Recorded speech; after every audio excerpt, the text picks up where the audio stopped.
দেবিদ্বারের রাজা মেহারে এখন হাত বাড়ালেই মিলছে ইয়াবা সহ সকল প্রকার মাদকদ্রব্য। চোখের সামনেই চলছে মাদক সেবন, আর দিন দিন যেন বেড়েই চলছে মাদক সেবনকারীর সংখ্যা।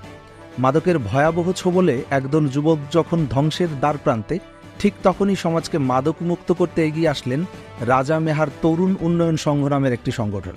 যেখানে মাদকের সম্পৃক্ততার খবর পান সেখানেই ছুটে যান সংগঠনের সদস্যরা। প্রতিহত করার চেষ্টা করেন মাদক ব্যবসায়ী ও মাদক সেবনকারীদের। এবার মাদকের বিরুদ্ধে সামাজিকভাবে প্রতিবাদ গড়ে তুলতে সংগঠনের পক্ষ থেকে আয়োজন করা হয় মানববন্ধন ও বিক্ষোভ সমাবেশ। এবার মোরা হুঁশিয়ার, মাদক মুক্ত হবে রাজা মেহার।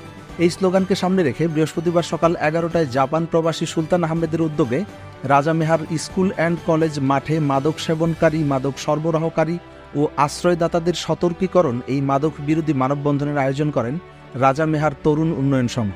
আয়োজিত এই কর্মসূচিতে অংশগ্রহণ করেন এলাকার বিভিন্ন স্কুল, কলেজ ও মাদ্রাসার শিক্ষক, শিক্ষার্থী সহ স্থানীয় ব্যবসায়ী ও সচেতন নাগরিকরা। মানববন্ধনে বক্তব্য রাখেন রাজা মেহার তরুণ সংঘের প্রতিষ্ঠাতা জাপান প্রবাসী সুলতান আহমেদ, মাতৃভূমি স্কুল অ্যান্ড কলেজের অধ্যক্ষ ওমর ফারুক, রাজা মেহার কলেজের লেকচারার আব্দুর রউফ খান, রাজা মেহার ফাজিল মাদ্রাসার সহকারী অধ্যক্ষ আব্দুল কাইয়ুম মীর, রাজা মেহার উচ্চ বিদ্যালয়ের শিক্ষক রবিউল্লাহ, রাজা মেহার তরুণ উন্নয়ন সংঘের সাবেক সভাপতি রাসেল সরকার সহ আরও অনেকেই। আজকে সুন্দর একটা উদ্যোগ নিয়ে পুরো গ্রামবাসীকে নিয়ে স্কুল, কলেজ, মাদ্রাসা সবাই একত্রিত হয়ে যে মহৎ উদ্দেশ্যে আজকে আমরা একত্রিত হয়েছি, সবার আন্তরিকতা দেখে আমি অনেক আনন্দিত।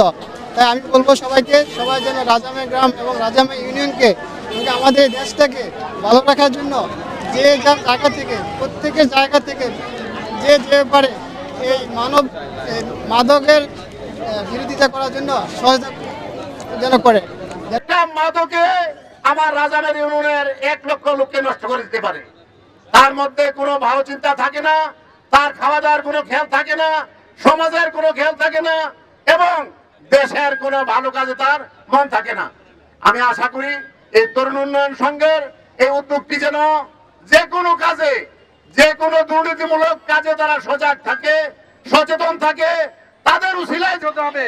বিশেষ করে মুসলমান হিসেবে আমার আল্লাহ রাব্বুল আলামিন এবং আমাদের রাসূল সাল্লাল্লাহু আলাইহি ওয়াসাল্লাম এই সমস্ত নেশা, এই সমস্ত অপকর্ম থেকে আমাদেরকে বেঁচে থাকার জন্য যেভাবে নসিহত করেছেন, এই দাওয়াতগুলো প্রত্যেক যারা আজকে ভুল পথে আছে, যারা আজকে বুঝে না বুঝে এই কাজগুলো করছে, সমাজে অস্থিরতা সৃষ্টি করছে, তাদেরকে এই আয়াতগুলো, হাদিসগুলো তাদেরকে বুঝাইতে হবে যেন তারা এই কাজ থেকে ফিরে আসে। উদ্দেশ্যে আমরা আজকে এই মানববন্ধন করছি, সেটার মেইন উদ্দেশ্য হলো এই রাজা মেহার ইউনিয়নকে আমরা সবাই মাদক মুক্ত করতে চাই।